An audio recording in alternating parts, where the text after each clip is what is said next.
राधे राधे, जय श्री कृष्णा, जय श्री कृष्णा। कैसे हैं आप सभी लोग? मस्त होंगे, स्वस्थ होंगे। तो चलिए आज हम आपको सुनाते हैं श्रीमद् भगवत गीता के 8वें अध्याय का महात्म। तो देर न करते हुए हम आपको सुनाते हैं। अगर आप चैनल पर नए हैं तो प्लीज चैनल को सब्सक्राइब करें, लाइक करें, शेयर करें और कमेंट में प्यारा सा राधे राधे लिखिए। राधे राधे, जय श्री कृष्णा, जय श्री कृष्णा। तो चलिए हम आपको सुनाते हैं गीता के 8वें अध्याय का महात्म। भगवान शिव कहते हैं, देवी अब 8वें अध्याय का महात्म सुनो। उसके सुनने से तुम्हें बड़ी प्रसन्नता होगी। लक्ष्मी जी के पूछने पर भगवान विष्णु ने उन्हें इस प्रकार 8वें अध्याय का महात्म बतलाया था। दक्षिण में अमृतपुर नामक एक प्रसिद्ध नगर है। वहां भाव शर्मा नामक एक ब्राह्मण रहता था, जिसने वैश्य को पत्नी बनाकर रखा था। वह मांस खाता, मदिरा पीता, श्रेष्ठ पुरुषों का धन चुराता, पराई स्त्री से व्यभिचार करता और शिकार खेलने में दिलचस्पी रखता। वे बड़े बड़े भयानक स्वभाव वाला था और मन में बड़े बड़े हौसले रखता था। एक दिन मदिरा पीने वालों का समाज जुटा था। उसमें भाववान शर्मा भरपेट ताड़ी पी, मतलब बहुत सारी उसने पी। खूब गलत तक उसे चढ़ाया, गले तक। अतः अर्जुनी से अत्यंत पीड़ित होकर वह पापात्मक कालवंश मर गया और बहुत बड़ा ताड़का का वृक्ष हुआ। उसकी घनी और ठंडी छाया का आश्रय लेकर ब्रह्मरक्षक भाव को प्राप्त हुई पति पत्नी वहां रहा करते थे। उनके पूर्वजों की घटना इस प्रकार है। एक कुशीबल नामक ब्राह्मण था, जो वेदांत के तत्वों का ज्ञाता था, संपूर्ण शास्त्रों के अर्थ का विशेषज्ञ और सदाचारी था। उसकी स्त्री का नाम कुमति था। वह बड़े खोटे विचार की थी। वे ब्राह्मण विद्वान होने पर भी अत्यंत लोभवश अपनी स्त्री के साथ प्रतिदिन भैंस, काल, पुरुष और घोड़े आदि बड़े दानों का ग्रहण किया करता था, परंतु दूसरे ब्राह्मणों को दान में मिली हुई कौड़ी भी नहीं देता था। वे ही दोनों पति पत्नी कालवश मृत्यु को प्राप्त होकर ब्रह्म राक्षस हुए। वे भूख और प्यास से पीड़ित हो इस पृथ्वी पर घूमते हुए उसी ताड़क वृक्ष के पास आए और मूल भाग में विश्राम करने लगे। इसके बाद पत्नी ने पति से पूछा, नाथ, हम लोगों का यह महान दुख दूर कैसे होगा तथा इस ब्रह्म राक्षस योनि से किस प्रकार हम दोनों की मुक्ति होगी? तब उस ब्राह्मण ने कहा, ब्रह्म विद्या के उपदेश, अध्यात्म तत्व के विचार और कर्म विधि के ज्ञान बिना किस प्रकार संकट से छुटकारा मिल सकता है? यह सुनकर पत्नी ने पूछा कि तद ब्रह्मा कर्म पुरुषोत्तम वह ब्रह्मा क्या है, अध्याय क्या है और कर्म कौन सा है? उसकी पत्नी इतना कहते ही आश्चर्यचकित घटित हो गई। उसको सुनो। उपयुक्त वाक्य गीता के 8वें अध्याय का आधा श्लोक। उसकी श्रवण से वृक्ष उस समय ताड़ के रूप को त्याग कर भाव शर्मा नामक ब्राह्मण हो गया। तत्काल ज्ञान होने से विशुचित होकर वह पाप से चोले से मुक्त हो गया तथा उसे आधे श्लोक से महात्म वे पति पत्नी मुक्त हो गए। उनके मुख से देवता ही 8वें अध्याय का श्लोक निकल पड़ा। तदंतर आकाश से एक दिव्य विमान आया और वे दोनों पति पत्नी उस विमान पर आरूढ़ होकर स्वर्ग लोक को चले गए। वहां का ये सारा व्रत अत्यंत आश्चर्यजनक था।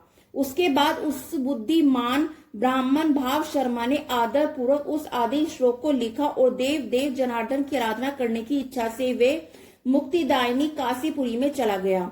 वहां उस उदार बुद्धि वाले ब्राह्मण ने भारी तपस्या आरंभ की। उसी समय क्षीर सागर की कन्या भगवती लक्ष्मी ने हाथ जोड़कर देवताओं से जगतपति जनार्दन से पूछा, नाथ, आप सहसा नींद त्याग कर खड़े क्यों हो गए? श्री भगवान बोले, देवी, काशीपुरी में भागीरथी के तट पर बुद्धिमान ब्राह्मण भाव शर्मा और भक्ति रस से परिपूर्ण होकर अत्यंत कठोर तपस्या कर रहा है। वह अपनी इंद्रियों को वश में करके गीता के 8वें अध्याय का श्लोक का जप करता है। मैं उसकी तपस्या से बहुत संतुष्ट हूँ। बहुत देर से उसकी तपस्या के अनुरूप फल का विचार कर रहा हूँ। प्रिय, इस समय फल देने को उत्कटिश हो रहा हूँ। पार्वती जी ने पूछा, भगवान श्री हरि सदा प्रसन्न होने पर भी जिनके लिए चिंतित हो उठे हैं, उस भगवत गीता भाव शर्मा ने कौन सा फल प्राप्त किया?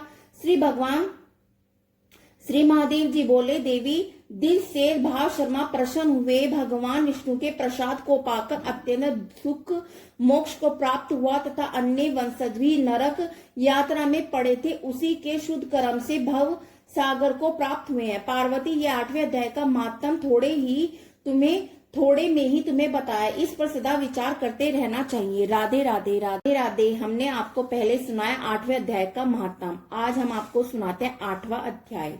तो चलिए देर न करते सुनाते हैं। इस प्रकार भगवान के वचनों को न समझकर अर्जुन बोले, हे पुरुषोत्तम, जिसका आपने वर्णन किया वे ब्रह्मा क्या है, अध्यात्म क्या है, कर्म क्या है, अधिभूत नाम से क्या कहा गया है, आदि देव नाम से क्या कहा जाता है। हे मधुसूदन, यहाँ आदि यज्ञ कौन है और इस शरीर में कैसे मिला? युक्त चित्त वाले पुरुषों द्वारा अंत समय में आप किस प्रकार जानने में आते हो? इस प्रकार अर्जुन के पूछने पर श्री कृष्ण भगवान बोले, हे अर्जुन, परम अक्षर अर्थात जिसका काशी नाश नहीं हो, ऐसा सच्चिदानंद स्वरूप परमात्मा तो ब्रह्मा है और अपना स्वरूप अर्थात जीवात्मक अध्याय नाम से कहा जाता है। भूतों के भाव को उत्पन्न करने वाले शस्त्र विहन यज्ञ, दान और होम आदि के निमित्त जो द्रव्य आदियों का त्याग है, वे कर्म नाम से कहा गया है। उत्पत्ति विनाश धर्म वाले पदार्थ अधिभूत है और हिरण्य पुरुष अधिदेव है। और हे देवधारियों में श्रेष्ठ अर्जुन, इस शरीर में वासुदेव ही विष्णु रूप अधियज्ञ है। और जो पुरुष अंत काल में मेरे को स्मरण करता और शरीर को त्याग कर जाता है, वे मेरे साक्षात स्वरूप को ही प्राप्त होता है। इसमें तनिक भी संदेह नहीं है। कारण है कि कुंती पुत्र अर्जुन, यह मनुष्य अंत काल में जिस भी भव को रमण करता है, शरीर को त्यागता है, उसको ही प्राप्त होता है। परंतु सदा उसे ही भाव को चिंतन करता हुआ, क्योंकि सदा जिस भाव का चिंतन करता है, अंत काल में भी प्राय उसी का स्मरण होता है। इसलिए अर्जुन, तू समय में निरंतर मेरा स्मरण कर और शुद्ध भी कर। इस प्रकार मेरे में अर्पण किए मन बुद्धि से युक्त हो, निसंदेह मेरे को ही प्राप्त होगा। हे पार्थ, यह नियम है कि परमेश्वर के ध्यान के अभ्यास रूप योग से युक्त अन्य तरफ न जाने वाला चित्त से निरंतर चिंतन करता पुरुष परम प्रकाश रूप दिव्य पुरुष को अर्थात परमेश्वर को ही प्राप्त होता है। इसमें जो पुरुष सर्वदा अनादि, सबके नियंता, सूक्ष्म से भी अति सूक्ष्म, सबके धारण पोषण करने वाले, चैतन्य स्वरूप, सूर्य के सदृश, नित्य चेतन प्रकाश रूप, अविद्या से अति परे शुद्ध सच्चिदानंद स्वरूप परमात्मा का स्मरण करता है, वे भक्ति युक्त पुरुष अंत काल में भी योग बल से भुट्टे के मध्य प्राण को अच्छी प्रकार स्थापन करके फिर निश्चय कर मन स्मरण करता हुआ उस दिव्य स्वरूप परम पुरुष परमात्मा को प्राप्त हो जाता है। हे अर्जुन, वेद के जाने वाले विद्वान जिस सच्चिदानंद स्वरूप परम पद को ओंकार नाम से कहते हैं और आसक्ति रहित यज्ञशील महात्मा जन जिसमें प्रवेश करते हैं, जिस परम पद को चाहने वाले ब्रह्मचार्य का आचरण करते हैं, उस परम पद को तेरे लिए संक्षेप में कहूंगा। हे अर्जुन, सब इंद्रियों के द्वारा रोक कर अर्थात इंद्रियों को विषयों में हटाकर मन को हृदय में स्थित करके और अपने प्राण को मस्तक में स्थापन करके योग धारण में स्थित हुआ जो पुरुष ओम ऐसे इस अक्षर रूप ब्रह्मा को उच्चारण करता हुआ और अर्थ स्वरूप मेरे को चिंतन करता हुआ शरीर को त्याग कर जाता है, वह पुरुष परम गति को प्राप्त होता है।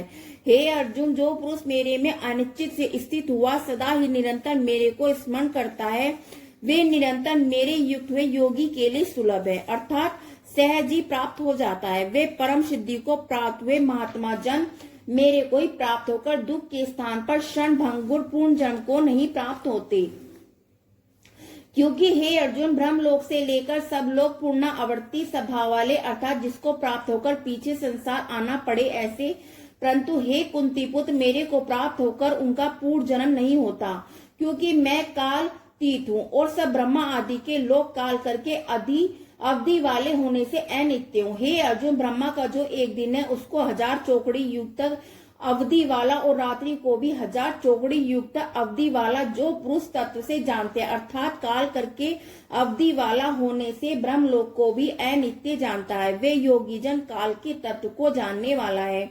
इसलिए वे ये भी जानते हैं कि संपूर्ण दृश्य मात्र भूत गण ब्रह्मा के दिन के प्रवेश काल में अव्यक्त से अर्थात ब्रह्मा के सूक्ष्म शरीर से उत्पन्न होते हैं और ब्रह्मा की रात्रि के प्रवेश काल में उस अव्यक्त नाम के ब्रह्मा के सूक्ष्म शरीर में लय हो जाते हैं। वे ही यह भूत समुदाय उत्पन्न होकर प्रकृति के वश में हुआ, रात्रि के प्रवेश काल में लय होता है और दिन के प्रवेश काल में फिर उत्पन्न होता है। हे अर्जुन, इस प्रकार ब्रह्मा के 100 पूर्ण होने से अपने लोक सहित ब्रह्मा भी शांत हो जाता है, परंतु उस अव्यक्त भी अति प्रिय दूसरा अर्थात विलक्षण जो सनातन अभक्त है, वे सच्चिदानंद सनातन पूर्ण ब्रह्मा परमात्मा सब भूतों के नष्ट होने पर भी नष्ट नहीं होता। जो वह अव्यक्त अक्षर ऐसा कहा गया है, उसी अक्षर नामक अव्यक्त भाव को परम गति प्राप्त होती है, तथा जिस सनातन अव्यय भाव को प्राप्त होकर मनुष्य पीछे नहीं आते, वे मेरा परम भक्त है। हो हे पार्थ, जिस परमात्मा के अंतर्गत सर्वभूत और जिस सच्चिदानंद परमात्मा से यह जगत परिपूर्ण है, वे सनातन अव्यय परम पुरुष अन्य भक्ति से प्राप्त होने योग्य है। हे अर्जुन, जिस काल में शरीर त्याग कर गए हुए योगी जन पीछा न होने वाले गति को पीछा आने वाली गति को भी प्राप्त होते हैं, उस काल को अर्थात मार्गों को कहूंगा। उन 2 प्रकार के मार्गों से जिस मार्ग में ज्योति में अग्नि अभिमानी देवता और दिन का अभिमानी देवता और शुक्ल पक्ष का अभिमानी देवता है और उत्तरायण के 6 महीने का अभिमानी देवता है, उस मार्ग में मरकर गए हुए ब्रह्मवेत्ता अर्थात परमेश्वर उपासन से परमेश्वर को परम भाग से जानने वाले योगी जन उपरोक्त देवताओं द्वारा क्रम से ले गए हुए ब्रह्मा को प्राप्त हुए।